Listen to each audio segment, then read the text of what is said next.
Morning friends, welcome back to my channel. সবাই কেমন আছো?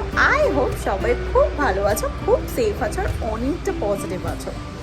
আজকে বৃহস্পতিবার আর ব্লগটা শুরু করছি আমি ব্যালকনি থেকে। আজকে বৃহস্পতিবার এই কারণেই বললাম, যেহেতু ব্লগটা শুরু করেছি সেটা একটা জিনিস শেয়ার করব। সেটা হচ্ছে যে বৃহস্পতিবার মানে প্রত্যেক বৃহস্পতিবার আমি আমার ঘরের মা লক্ষ্মীকে কীভাবে পুজো করি সেটা আমি আজকে তোমাদের সাথে শেয়ার করব। আমি আমার মতো করে পুজো করি, তো সেটাই ভাবলাম তোমাদের সাথে শেয়ার করবো। আর যেহেতু বৃহস্পতিবার অনেকটা কাজের চাপ থাকে, তাই বাঙালির যেটা সব থেকে কমফর্ট ফুড মানে বয়েলড রাইস বা সিদ্ধ ভাত, তো সেটাই আমি বানিয়েছি আজকে। তো সেটাই আজকে দুপুরে খাবো। তো লাঞ্চের সেরকম কোনো চাপ আজকে রাখিনি। তো চলো চটপট করে আগে মা লক্ষ্মীকে পুজোটা দিয়ে নিই, তারপরে দিনটা শুরু করছি।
বসে পড়েছি এক থালা ভাত নিয়ে, আলু সিদ্ধ, ডুমো ডুমো করে করা আলু সিদ্ধ করা, আর একটু বেশি পরিমাণে ঘি, আর দুদিক থেকে উকি মারছে 2-3টে কাঁচা লঙ্কা।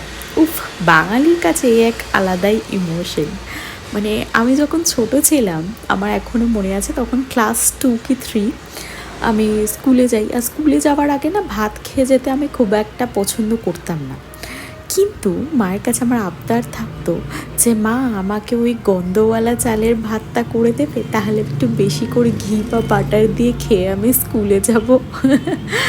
তো সেই কথাটা না ভীষণ মনে পড়ে যায়, সেই ছোটোবেলার কথাটা। তো আমার মতো কে কে এরকম ছিলে ছোটোবেলায় সেটা কিন্তু অবশ্যই জানিও।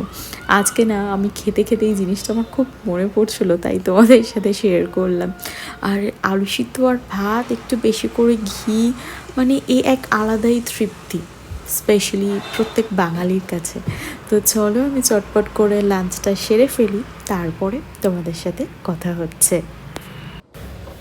আর মেঘলা দিনে আমরা হয়তো খিচুড়ি, পাঁপড় ভাজা এগুলো হয়তো খেয়ে থাকি। হ্যাঁ, এগুলো হয়তো সত্যি মানে মেঘলা দিনের জন্য একদম প্রযোজ্য একটা খাবার, কিন্তু আলু সিদ্ধ ভাতও না মন্দ লাগে না। এদিকে বসিয়েছি সুন্দর চা, আর বাইরে একবার দেখাচ্ছি ওয়েদারটা কতটা চেঞ্জ হয়ে গেছে। আমাদের জামা কাপড়গুলো জাস্ট মেলেছি, আর বাইরে কতটা সুন্দর বৃষ্টি পড়ছে। ওয়াও, দেখো রাস্তাটা পুরো একদম পিটপিট করে বৃষ্টি পড়ছে পুরো।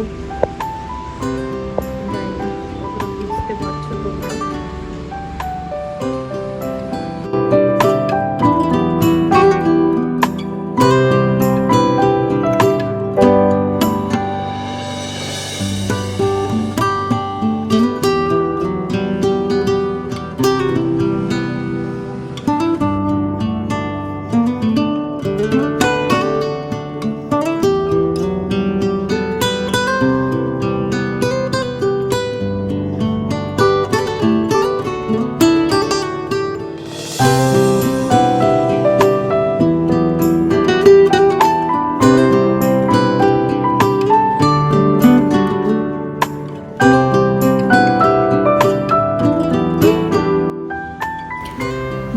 প্রদীপগুলো শুকাতে দিয়েছিলাম, বৃষ্টির জল এখনও ছুঁতে পারেনি।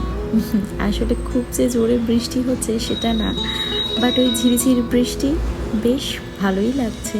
তবে হ্যাঁ, মাটির প্রদীপগুলো এখনও শুকনোই ছিল। এবার বেডরুমের জানলাটা খুলে ভাবলাম এক কাপ গরম গরম চা নিয়ে বসে বসে এনজয় করি। তো যেমনি ভাবা তেমনি কাজ, এক কাপ গরম গরম চা নিয়ে আমি বেডরুমে এসে হাজির। তারপর গরম গরম চা খেতে খেতে বৃষ্টিটা এনজয় করছি।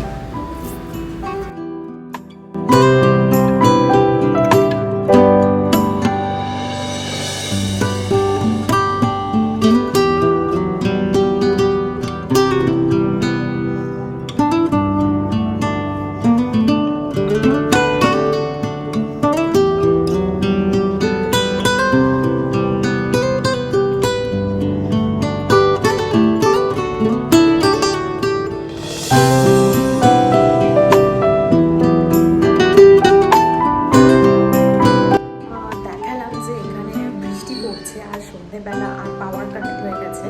আর আমরা রোজ সন্ধ্যেবেলা এই অলমোস্ট 6টা থেকে আমরা সব বন্ধুরা মিলে বিকেলবেলা বসে আড্ডা দিই। এবার আজকে যেহেতু মানে সন্ধ্যেবেলা বৃষ্টি পড়ছে বাইরে, আর পার্কে বসে আড্ডা দিতে পারছি না, তো আমার এক ফ্রেন্ড তার বাড়িতে ডেকেছে যে চলে আয়, আমরা একসাথে বসে আড্ডা দেবো। তো আমিও যথারীতি রেডি হয়ে এখন যাচ্ছি ওর বাড়িতে। আর ওর বাড়িতে আজকে যেহেতু আমি ডিনারে তড়কা বানিয়েছিলাম, তো আমিও ওকে বলেছি যে তুই রাত্রে মানে যে সবজিটা আছে সেটা বানাস না, তো আমি তড়কা ওকে দেবো। তো ও আমাকে বলেছে আমার জন্য রাত্রে বোধহয় ডিনার বানিয়েছে, তো সেটা আবার আমাকে দেবে। তো যাই হোক, প্রচুর মজা হবে, প্রচুর গল্প হবে, প্রচুর আড্ডা হবে। তো চলো আগে ওর বাড়ি যাই, তো তারপর এসে কথা হচ্ছে। তো আমি বানিয়েছিলাম ডাল তড়কা, কারণ রাত্রে রুটির সাথে খাবো বলে, কারণ আমি তখন জানতাম না যে ও আবার আমার জন্য ডিনার বানিয়েছে। তো এটা ওর জন্যই প্যাক করে নিয়ে যাচ্ছি, একটু বাটার ওপর থেকে দিয়ে দিয়েছি। তো আই হোপ সেটা ওর খুব ভালো লাগবে। আর এটা ভেজ তরকারি বানিয়েছি, কারণ ও ননভেজ খায় না। তো তাই হোক, আমার রেডি হয়ে গেছে, এবার বেরিয়ে পড়েছি ওর বাড়িতে যাবার জন্য। ওর ফ্ল্যাটে, তো আমার ফ্ল্যাট থেকে C2 মানে ওর ফ্ল্যাটটা হচ্ছে অপোজিটে। তো চলো যাওয়া যাক।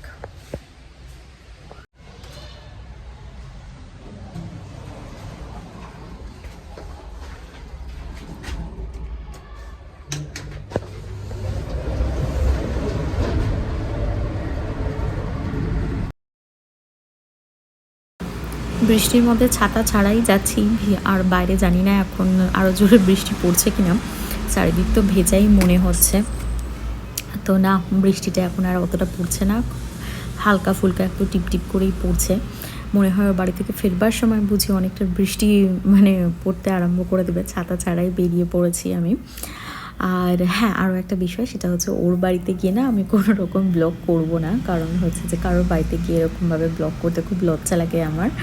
তো তার জন্য সরি, আমি আসলে কারোর বাড়িতে গিয়ে না ওইভাবে আমি ব্লগিং চালু করতে পারি না, সেটা আমার খুব খারাপ লাগে যতক্ষণ না সে নিজে থেকে আমাকে বলে।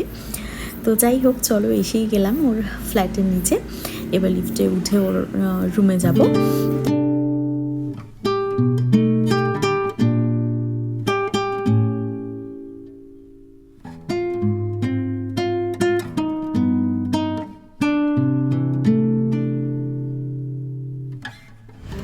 ফাইনালি আমি বাড়ি চলে এসেছি। আর যাওয়ার টাইমে বললাম না, আসবার টাইমে বোধহয় দেখো জোরে বৃষ্টি পড়বে, আর সেটাই ঠিক হয়েছে। আসবার টাইমে সত্যিই জোরে বৃষ্টি পড়েছে, আর আশপাশে টোটালটা পাওয়ার কাট হয়ে গেছে আবার। তো যাই হোক, আমার বাড়িতে লাইট ছিল, অ্যান্ড আমার বন্ধু আবার আমাকে জোর করে ডিনার পাঠিয়ে দিচ্ছিলো, তো আমি একদমই নিইনি। তো আমার জন্য, কারণ আমার ডিনার অলরেডি বানানো হয়ে গেছিলো, আর ও আমাকে মানে ভালোবেসে ডেজার্ট বানিয়েছিল, গাজরের হালুয়া, তো সেটাই আমার জন্য পাঠিয়েছে। তো সেটা খুব মানে দুর্দান্ত ছিল, খুব সুন্দর ছিল। তো রাত্রে আমি সেটাই গাজরের হালুয়া খেলাম, অ্যান্ড অলসো ও আমাকে অল্প করে একটু চানাও পাঠিয়েছিল, কারণ ও বেশি করে দেবে ভাবছিল, কিন্তু আমি আর এত কিছু নিইনি, কারণ আমার বাড়িতেও অলরেডি ডিনার বানানো ছিল। তো এই দিয়ে রাত্রে আমার ডিনার হয়ে গেছিলো। সো আমার ব্লগ যদি ভালো লেগে থাকে প্লিজ তোমরা আমার চ্যানেলটা সাবস্ক্রাইব করে পাশে থেকো, বেল আইকনটা প্রেস করে দিও, আর তোমাদের গুরুত্বপূর্ণ কমেন্ট কিন্তু অবশ্যই করো, কারণ আমি তোমাদের কমেন্ট পড়তে ভীষণ ভীষণ ভীষণ ভালোবাসি। আজ তাহলে আসি, বাই।